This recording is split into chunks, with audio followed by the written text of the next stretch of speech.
What's up guys, back again with another video. So there's two ways to start an authority: freight brokerage or an actual carrier, right? So you got freight brokerage and you got carrier are the two ways that you can start a trucking authority. You can start both of these without a CDL as well. So quickly, what you do is, if you want to start a freight brokerage, you don't need a CDL for that, because basically, you'll be contacting shippers and receivers that need loads shipped, and then you will be finding trucks for those loads. But you do have to have an authority for this.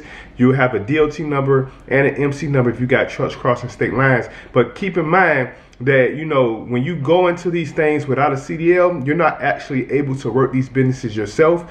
And if when insurance come due, you have to have insurance on these authorities so it can remain active. Because I get a lot of questions about, can you go ahead and start your authority? Or I have even spoken to people that have already filled out their application and applied for their authority, and they don't have a truck yet and all these different things. Now, I want you to keep in mind that if you start an authority and you pay for insurance and you don't have equipment, you're going to have to make that insurance payment. If you lapse the insurance, then your authority will not be active no more. So I just wanted to put that out there and say that real quick. So it's a good idea to already have your equipment, already have drivers in place if you're not going to be the driver, already have it already set up to where that as soon as your authority go active, you can start running freight. Now the difference between the two is, because actually you can do both. When you're setting up your authority, if you're doing it yourself, it's $600, so it's $300 for each one. If you want to do freight brokerage, it's $300. If you want to do carrier, it's $300.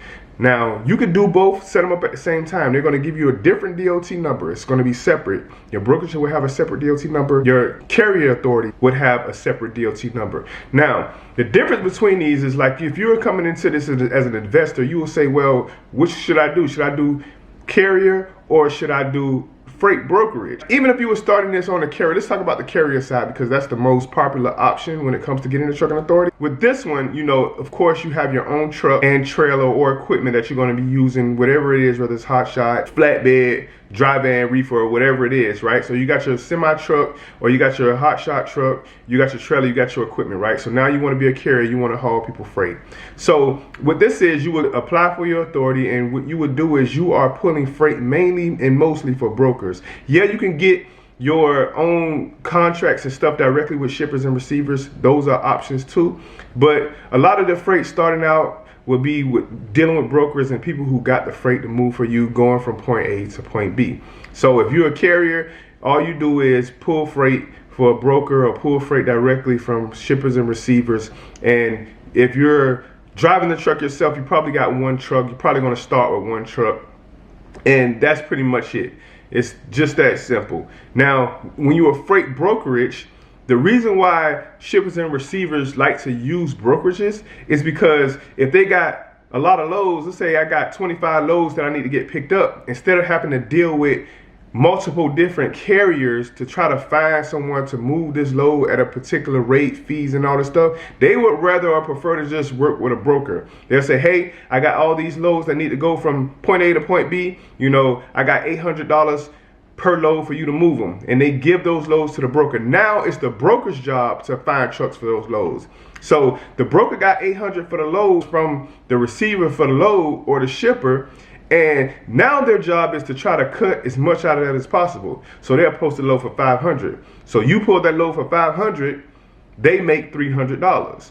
So that's how it would work if you were on the other end of that. Now, if you were on the other end of it and you start a freight brokerage, you're going to be getting your money from the shipper. And now you're going to try to cut back as much as possible, because you can find as many trucks out there that you can get. And you can have multiple trucks. So if you got 20 loads going out, you can have, ABC truck can do it, 123 truck can do it. So you can put different carriers on multiple loads.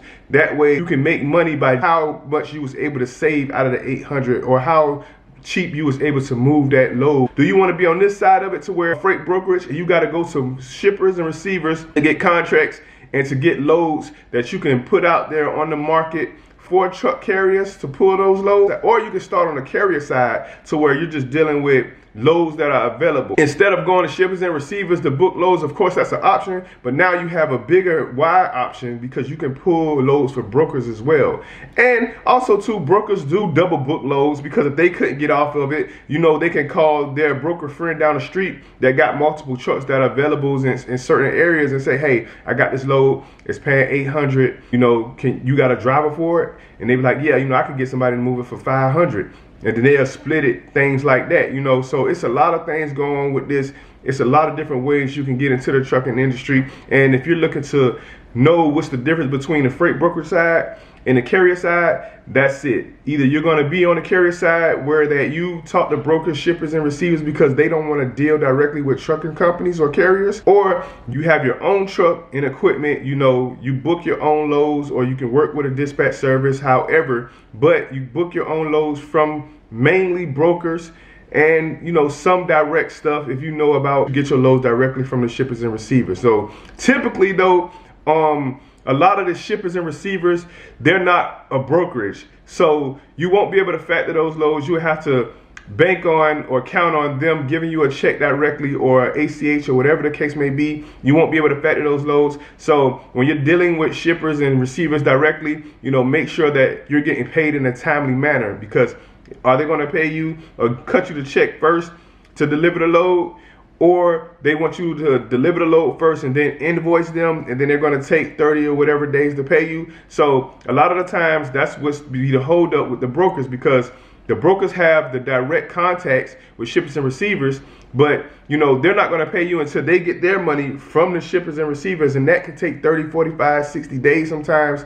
That's why we have factoring, because the factoring companies are the one that are willing to wait for their money to come in for a fee, of course. So that's the difference, guys. You know, you got two different ways to go into it. You can go into it as an investor. You can go into it, you know, driving for yourself, working for yourself.